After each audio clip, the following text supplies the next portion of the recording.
Ang susunod na programa ay rated G. Ito ay pwede sa lahat ng manonood.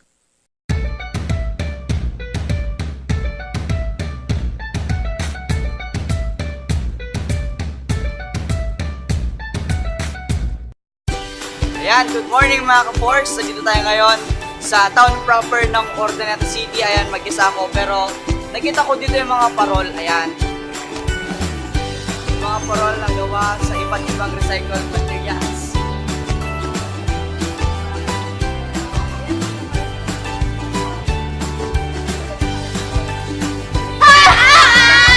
Andyan na pala sila. Pupunta tayo ngayon saan? Santa Barbara! Pangasinan!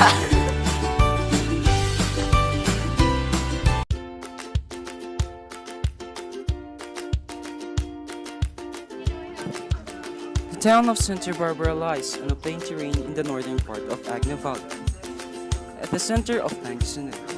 It is just west of the business center of Urdaneta City, with centuries-old mango trees lining to the national highway of Santa Barbara. It is also 15 kilometers further west in Tagupan City, along the Lingayen Gulf, and to its south in the city of Malasiqui, and beyond of it is the city of San Carlos. Santa Barbara was composed of 29 barangays.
Bukod sa palay at mangga, mais ang isa sa pangunahing produkto ng mga tao sa Santa Barbara, Pangasinan.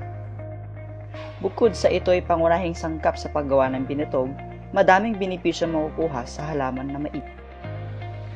Ang mais ay maaring umabot sa taas na 1.5 meter o hanggang 2 meters o 10 feet. Ang dahon nito ay umaabot sa lapad na 7 inches at sa haba na 4 feet. Ang buhok naman nito o ang silk ay may sukat mula 18 cm hanggang 7 inches. Kernel naman ang tawag sa butil nito na maaaring umabot hanggang 600 na butil o 600 sa isang bunga ng mais. Po tayo ngayon sa taniman po ng mais. Kasama po natin ang may-ari. Nay, mauulog ako dito. Ay po yung may-ari. Hi, kuya, nakatalikod. Nakikita niyo napakaluwag na taniman ng mais.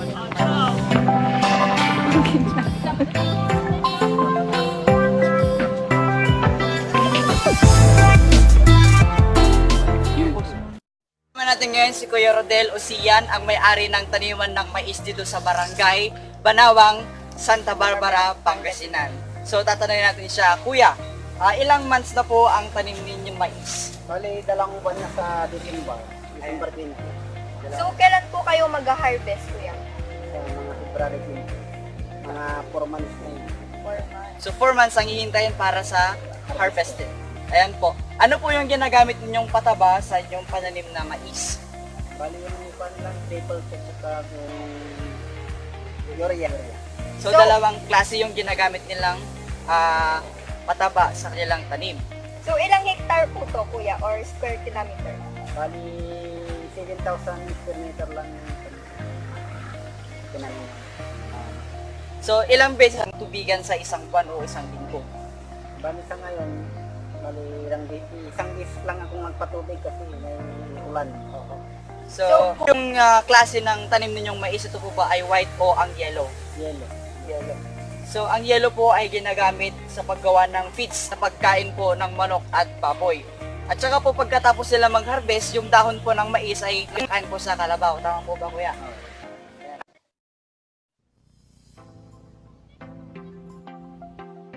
Ang mais ay nakakapagpapatalas ng memorya dahil nagtataglay ito ng 24% ng thiamine. Ang young corn ay may buhok na yellowish at red naman ito kung ito ay mature na. Ang butil ng mais ay mayaman sa carbohydrates, vitamin A, vitamin B, vitamin C, potassium at zinc. Mayaman din ito sa protina. Maaari din magamot ng mais ang hirap sa pag-ihi, pananakit ng sikmura, urinary tract infection o UTI, pagsusuka, kidney stone, at paninilaw ng balat. Maliban sa ito ay masarap at nakakabusog, tunay ang napakaraming benepisyo ang ating makukuha sa halamang mais.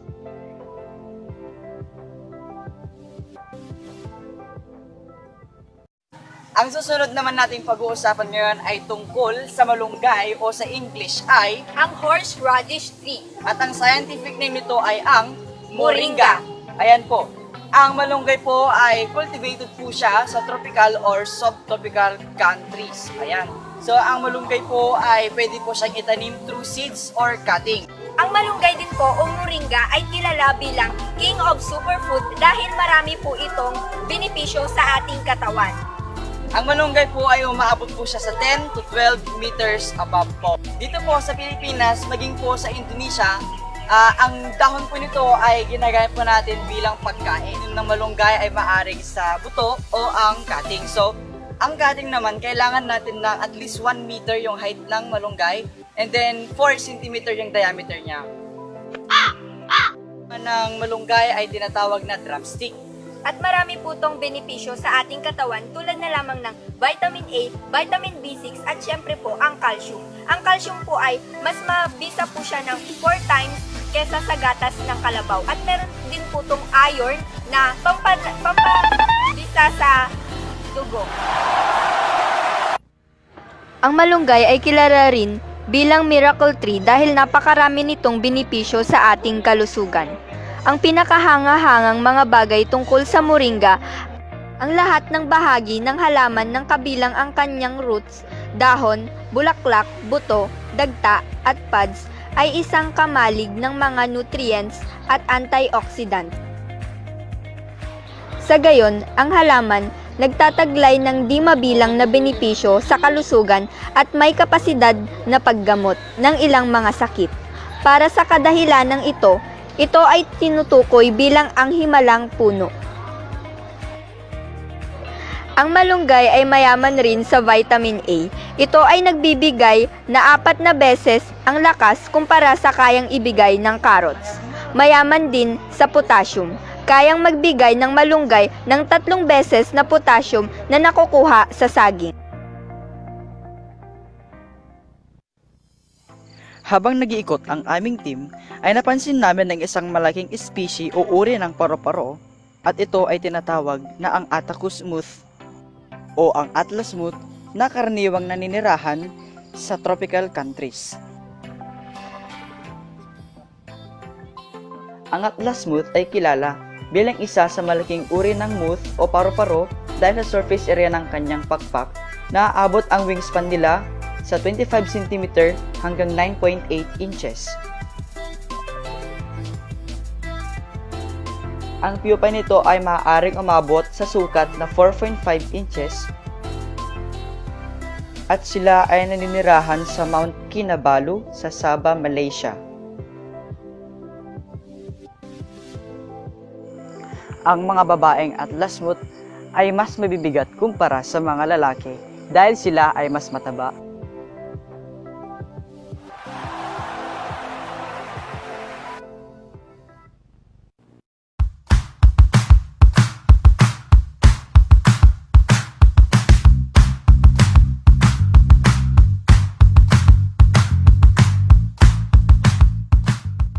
Morning, nandito na po tayo ngayon sa papunta po tayo ngayon sa puno ng kaimito. Nandito po tayo sa bukid ng Santa Barbara. So ayan, kung makikita natin dito, may puno ng kaimito.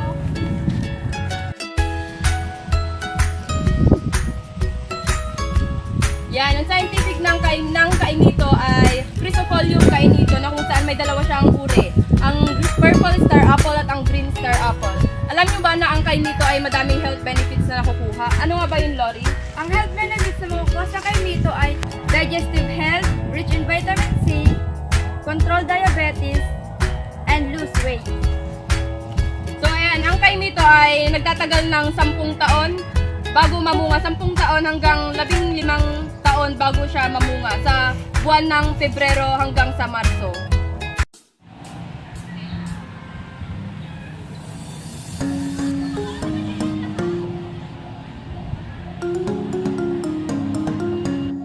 Sa Santa Barbara, Pangasinan. Nandito tayo sa taniman ng mahogany.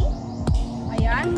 So, ang scientific name ng mahogany ay Tuna ciliata. Na ang type niya ay dipterocarp type kung saan ang rainfall ay madalas dito. At saka dito din siya sa lowland. Ayan, nakikita niyo po.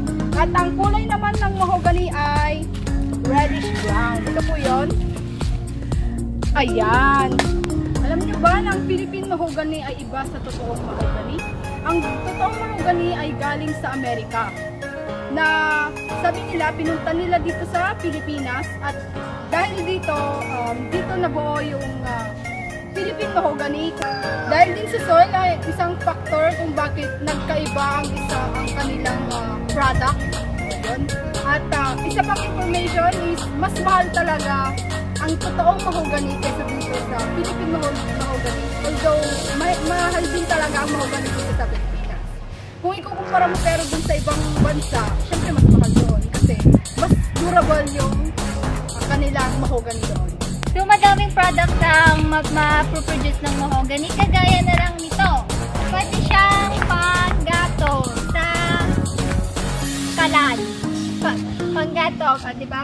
Pag magana siya, pwede na siyang panggamit sa pangluto. Tapos, ito, nabibenta din siya. Tapos, ito, kinakat siya by size para pang lumber. So, nakikita nyo siya, di ba? O, may size siya, ganyan. Para ibibenta siyang gagamiting pang furniture. Kakat-kat ngay. Tapos, pwede na siyang ibenta na ganito na siya. So, ngayon pupunta na tayo sa pinaka-finished product niya. So, ito siya. Yung ganyan siya. Tapos, naging ganito. Meron na siyang specific width, saka size, na pwede nang gawing pang furniture, pwede siyang pang kahoy na papag or pangkahoy na upuan, ganon. So, ito na yung number na pwede nang gawing pang furniture. Ito yung bunga ng mahogany. Ito siya, pwede natin siyang, katulad ng mga sanga-sanga, pwede din siyang gawing panggatong. So, ito ang ginagamit na pang-cut-cut or pang-hati-hati ng mga mahogany panggawa. Ang tawag dito ay banso. Ayan. Okay na.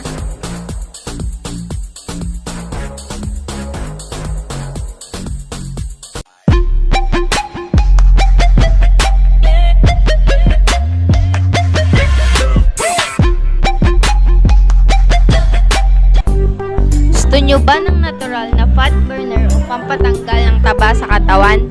Kumain ng mangga. You heard it right. Ang isa sa mga paborito nating prutas ay may kakayahang tumunaw ng taba sa ating katawan. Take note, hinog man o hilaw. Ayon sa mga eksperto, pareho ang sustansyang nakukuha sa manggang hilaw at manggang hinog. At ang mga minerals na nakapaloob dito ay vitamin A, C, B complex, manganese, copper, at magnesium.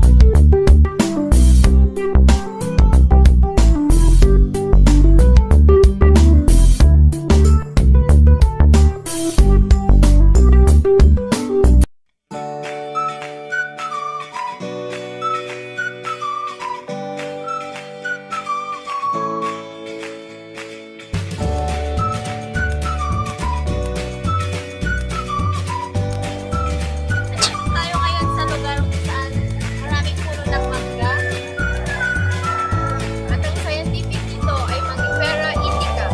Alam nyo ba na ang karaniwang kulay ng mangga ay kulay green, red, or yellow? At may iba't ibang uri din ng mangga katulad ng manggang Indiano, manggang Pico, or manggang Mansanas. Maraming benepisyo ang mangga, kagaya ng dahon. Pwede itong panggamot sa diabetes. At ang mga bunga ay mayaman sa vitamin A, B, at C.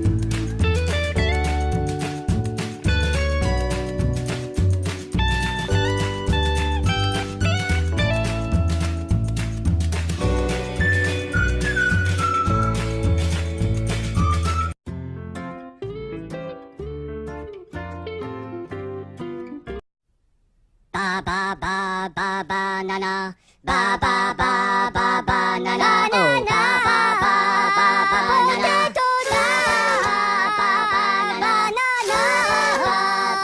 Isa naman sa pinakamapagmahal na prutas ay ang saging o banana dahil ito lamang ang natatanging halamang gamot na may puso. May kasabihan tayo, an apple a day keeps the doctors away. Mali po iyon. Ang bago ngayon, 2 banana a day keeps the doctor away. Ang scientific name ng saging ay Musa paradisiaca Linn o Musa sapentum. Ang common name niya sa Tagalog ay saging at sa English naman ay banana. Ang saging ang isang pinakamataas na halaman na karaniwan sa mga bansang nasa rehiyong tropiko gaya ng Pilipinas. Anong benepisyong makukuha sa saging? Ang puso ng saging ay ginagamit bilang isang gulay. Ang hilaw na bunga ay pinagtatamisan at ginagawang candy.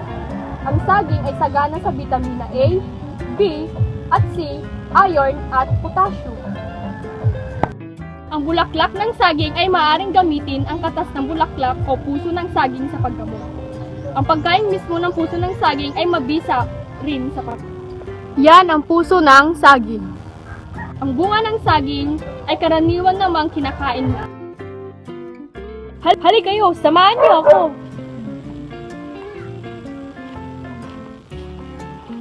Yan. Meron tayong iba't ibang klase ng saging. Gaya nito, ito ay klase ng saging ng tinatawag nila ay senyorita. Kahit gabi, meron pa ding puso. Ano ang mga sakit na maaaring magamot ng saging? Una, sugat. Maaaring ipambalot o gawing dressing sa sugat ang batang dahon ng saging. Pangalawa, ang pagtatai. Dapat inumin ang katas ng mula sa katawan ng halaman ng saging upang maibsan ang pakiramdam ng pagtatay. Pangatlo, ang pananakit sa loob ng tenga. Ang katas ng bulaklak ng saging ay maaaring ipatak sa loob ng tenga. Pang-apat, diabetes. Mabisa para sa sakit na diabetes ang pagkain ng bulaklak ng saging. Na ano-anong mga produktong gawa sa saging? Una, banana chips, banana flour, banana alcohol, banana ketchup, at banana cloth. Produkto ng saging na tinatawag na turon. So, meron tayong step na sinusunod bago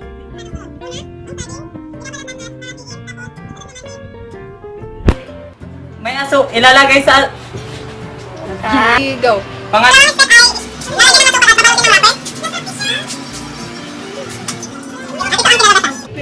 Go. Ito na ang finished product at pwede...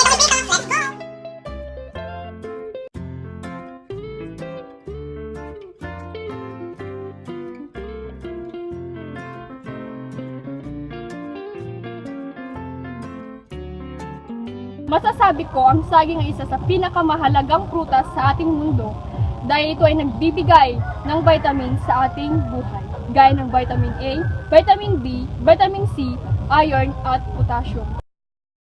Ako nga pala si Blessing Grace Mina at sana marami kayong napulot na aral tungkol sa saging.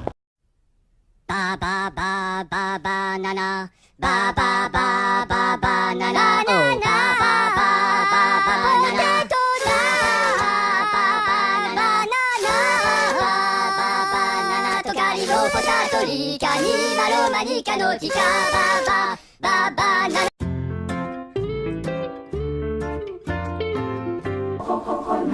The coconut nut is a giant nut. If you eat too much, you get very fat. Now, the coconut nut is a big nut, but this delicious nut is not a nut. It's the cocoa fruit. Ngayon, dumako naman tayo sa nyog, which is sa English ay coconut. Ang scientific name ng coconut is Cocos nucifera. Early Spanish explorers called it coco, which means monkey face, because coco has the three intentions and the hairy nut resembles teeth and face of a monkey. Nucifera means nut bearing. So, ang coconut ay nagbibigay ng nutrisyon na pinagkukunan gaya na lamang ng milk, juice, oil that has fed and nourished populations around the world for generations. Nearly 1/3 of the world's population depends on coconut to some degree for their food and their economy. Coconut is highly nutritious and rich in fiber, vitamins, and minerals. It is classified as functional food because it provides many health benefits beyond its nutritional content. Coconut oil is of special interest because it possesses healing properties far beyond that of any dietary oil and is extensively used in traditional medicine among Asian and Pacific populations. Pacific Islanders consider coconut oil to be the cure for all illness. The coconut palm is so highly valued by them as both a source of food and medicine that is called the tree of life. Only recently has modern medical science unlocked the secrets to coconut's amazing healing powers.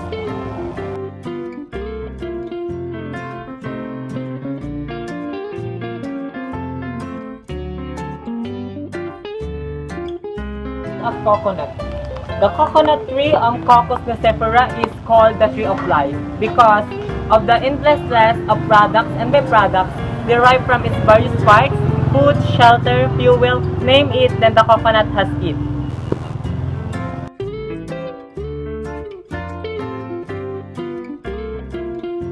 These are the products of coconut. Coconut meat. From cocoa meat can be obtained cocoa flour, desiccated coconut, coconut milk, coconut chips, candies, bukayo or local sweetened, shredded coconut meat, latic coffee. Ito ang pinaka-product ng coconut. Coconut chips, which are curved and wrinkled. Coconut meat is crisply toasted and salted. It is very popular in Hawaii. Ang nyogo ang coconut ay isang pinakamahalaga kung saan ito ay nakakukuha tayo ng mga fiber, vitamins, and minerals. At ito din ay tinatawag na tree of life. At sana madami kayong nakuhang aral mula sa nyog. Yung Juloy Titinyoso, 19, BF, CCE. The coconut nut is a giant nut. If you eat too much, you get very fat. Now, the coconut nut is a big nut, but this delicious nut is not a nut. It's the cocoa fruit. It's the cocoa fruit of the cocoa tree. Of the cocoa tree. From the cocoa palm family. There are so many uses of the cocoa. The town has a total of 137.509 linear kilometers. It is a road network classified into national, provincial, municipal, and barangay roads. All the national highways passing through town and those under the town government have been paved. The 17 kilometers of provincial roads are about 3/4 paved. Unlike paved roads, electricity has reached all of the town's 29 barangays, with about 80% of all households. But the power rates are much lower than in Metro Manila for both households. It is also used in commercial and industrial users. Two of the biggest landline telephone companies is PLDT and Digital, plus one wireless company, which is Smart, serves the communication needs of the town, although units to users ratio as of 2007 was still low at one phone for every 92 residents. The local government-run rural unit and its 10 satellite barangay health centers, plus 7 private medical clinics, and 1 dental clinic serve the basic needs of Santa Barbara residents. Realization has met the land, but the 92 kilometers or the 67% of the town must comprises of farm roads, and farm roads are needed to be concentrated and to be cemented, like the highways.